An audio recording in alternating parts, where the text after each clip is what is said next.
As you may have seen on one of our previous vlogs, our greenhouse was in total chaos, wasn't it? Yep. Actually, you couldn't even recognize what it was. This freak wind came in as a part of this storm and completely lifted up our greenhouse and shuffled it around and did a little bit of damage. And when you saw the damage that was done for the first time, what did you think? I thought it was horrible. It sure was. And because things were all moved around and the greenhouse was partially in the air, partially on the ground, and everything was contorted and twisted all over the place, rain got inside all the things that were inside covered, such as soil that we were using in containers. It was filled up with water. And we were actually keeping some of the chicken feed in there, and it had gotten really wet and saturated too. Yeah. So we had quite the work cut out for us. But as they say on Bob the Builder, can we fix it? Yes, we can. And we got to work getting it back up and things back together.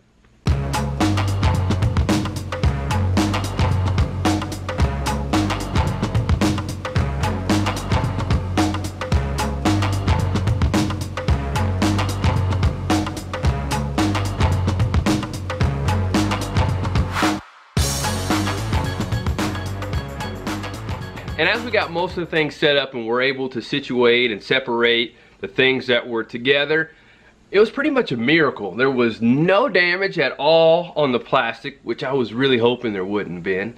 And there was only a little bit of damage on the middle center bar that runs on top of the hoops that connects them all together. And there was only one rib that was kind of bent up. So I only had to replace the end parts of the center bar, and we were actually short a hoop to begin with, so all we needed is 2 more ribs. Other than that, we were able to put it up mostly the way it's supposed to be. So I'm gonna do some more things on just tightening it up and getting those ribs done, and we should be back up 100% with it, right? Yep.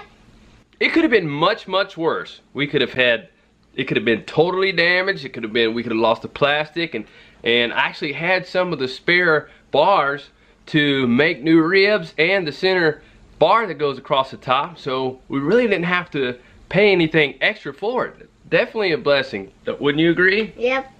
So the greenhouse that we said, like I said, it's a caterpillar tunnel, is basically a quick setup type of caterpillar tunnel, and it is similar to what Farmer's Friend offers.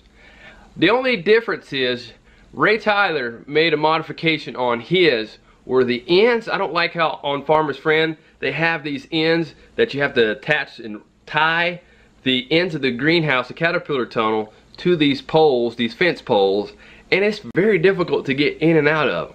So I learned from Ray Tyler at Rose Creek Farm, basically did away with those ends and made flaps for the doors, and you can basically just put sandbags or things to hold the door in place when you want it to stay down. So that's basically what we were going to do with ours. However, the biggest mistake I made is I never really got around to putting the door flaps on. So that is definitely my bad. However, the wind was still freakish, and I think having the flaps on would have spared it, but that's not a guarantee. So Selah and Josiah helped me out with getting the door flaps on the caterpillar tunnel. Josiah helped me put them on, and they were actually used material, used plastic that I had already on the farm. They were just a little bit dirty. They were just a little dirty, and Selah here helped me clean them off.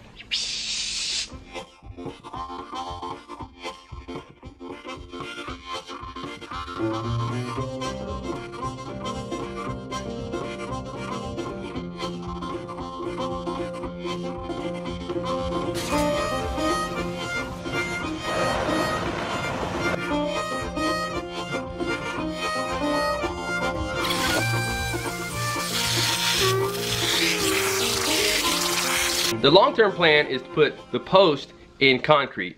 However, when I do that, I actually want to make the sides more upright, and that way you're not hitting your head around the curved bars. Make the upright sides and then attach the hoops to where they curve over. So that way it gives you more working space. However, right now we're just working what we have, and that's the quick setup that we're doing now. Also, I should also plan to roll the sides down when storms or wind is approaching, and using sandbags to hold those in place. And Selah here, and Mommy and Josiah recently filled up some sandbags, didn't you? Yep.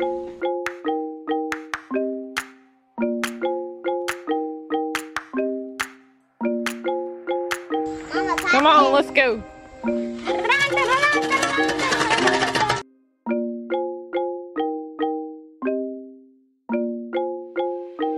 Let's get some sandbags done. Yeah!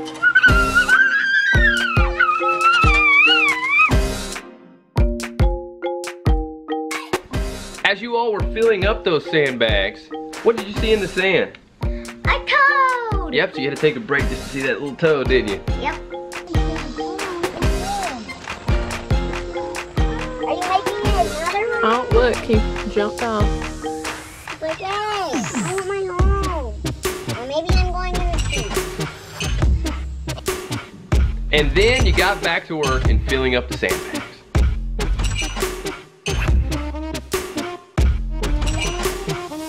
Look at all these right here.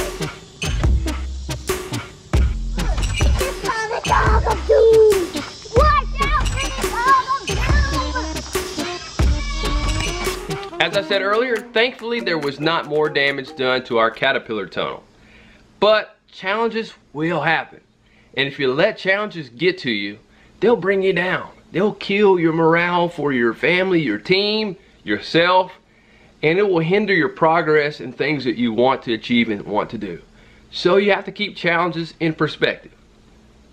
Learn from those lessons of those challenges, but then be ready to move on. Focus on progress.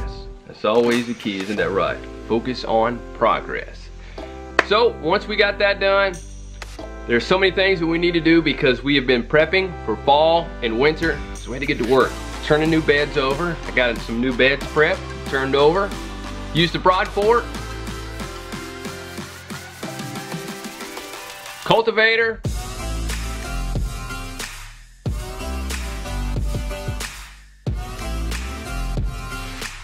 and we're still at it, planting seeds, and things are just happening because we got to get ready for fall and also winter. Well, like I said, we got to go get ready for fall and winter. We got things to do, right? Yep. So that's it for this episode. We'll see you next time. Grow on! Whoa, we almost forgot. We're selling these FARM F.I.T t-shirts. You can get these shirts for kids and adults. Buy these shirts and support the work that we're doing. See you next time. Bye. Grow on. Thanks for watching. Feel free to leave a comment below, even if it's just to say, hey. Also, make sure you don't miss any of our new videos. So, subscribe and sign up to receive notifications each time we release a new video. Also, you may want to check out these videos right here. And also check us out on Instagram, Facebook, and Twitter. See you next time.